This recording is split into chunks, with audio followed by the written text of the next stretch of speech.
Imagine a moment before time existed, before matter, before energy, before space itself. In the boundless void, there was potential, a silent seed of consciousness, waiting, unobserved. What we call creation is not simply a spark, but a vast unfolding of possibilities woven into the fabric of existence. This was the era of the Great Silence, where every law of physics and every whisper of life was compressed into an infinitesimal point of absolute intent. Before the first photon escaped the darkness, there was a decision, a cosmic urge to be, to experience, and to transform from nothingness into everything. It is a concept that defies our logic, for we are creatures of time, yet we originate from a place where time was but a latent dream, a flicker of thought in the mind of the infinite. From this seed emerged the first whispers of the universe.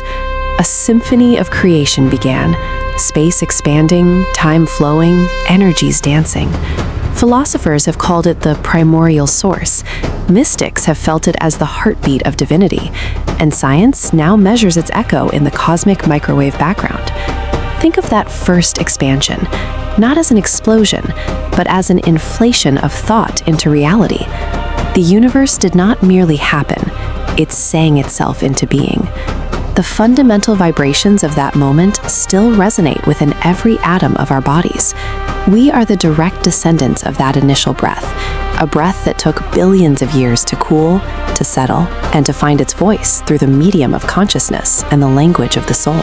Within this unfolding, fundamental laws were born, laws that would govern everything.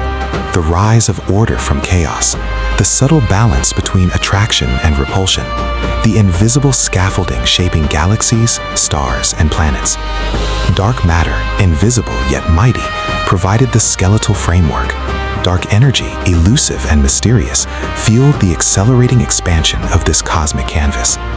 Imagine the precision required, the gravitational constant, the strong nuclear force, the delicate dance of the electron. If any of these were shifted by even a hair's breadth, the universe would have collapsed or dispersed into a sterile mist. This is the superconscious intelligence at work, setting the stage with a mathematician's rigor and a poet's soul, ensuring that the void would eventually become a home for the complex and the living.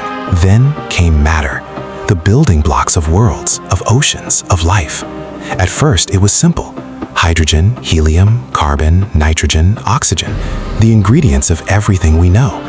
In the hearts of the first stars, these elements were forged in a fire so intense it mirrored the heat of creation itself.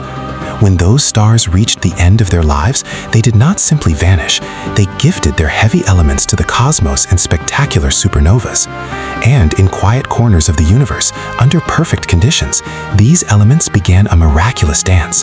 Guided by chemistry, by physics, by unseen intention, they formed molecules, complex, dynamic, capable of storing information, of interacting, of evolving.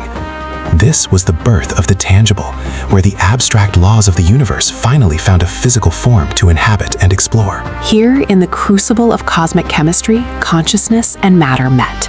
Not the awareness we know as humans, but the subtle proto-consciousness, the capacity for self-organization, for sensitivity, for the spark of life. The universe, it seems, is not blind. It whispers, nudges, experiments, and from that subtle guidance, the first biological forms emerged. It happened in the darkness of hydrothermal vents or the sun-drenched shallows of ancient tides. Somehow, the inanimate became animate. The dance of atoms reached such a level of complexity that it began to seek its own preservation. This was the first I. The first moment a part of the universe looked at the rest of the universe and felt a distinction, a boundary, and a desire to continue the journey against the tide of entropy. Single-celled organisms, humble in appearance, yet containing the blueprint for all complexity, life began to explore, to diversify, to adapt. The dance of evolution unfolded over eons, turning simple forms into intricate ecosystems, complex beings, and eventually conscious life capable of asking, "Why am I here? What is the source?" From the first simple membranes to the complex neural networks of the mammalian brain, the trajectory has always been toward more light, more perception, and more understanding. Every mutation, every struggle for survival was a brushstroke on a canvas that spans 4 billion years on this planet alone. Life did not just survive, it thrived, it innovated, and it prepared the way for the universe to witness its own glory through the eyes of its creations, turning the mechanical into the meaningful. And here we are, beings of awareness, made from stardust, shaped by cosmic laws, carriers of a potential that stretches back to the very first moments of existence. The story of life is the story of the universe becoming aware of itself. Every heartbeat, every thought, every spark of creativity is a continuation of that original cosmic impulse. We are the sensory organs of the cosmos. When we observe the stars, it is the stars observing themselves. When we feel the warmth of the sun, it is the universe feeling its own energy. Our technology, our art, our philosophy, these are not separate from the natural world. They are the most recent flowers on an ancient tree that grew from that first silent seed of consciousness. We are the bridge between the simple atom and the infinite idea. Consider the superconscious seed, the subtle intelligence woven into all matter, guiding evolution not randomly, but with an invisible hand.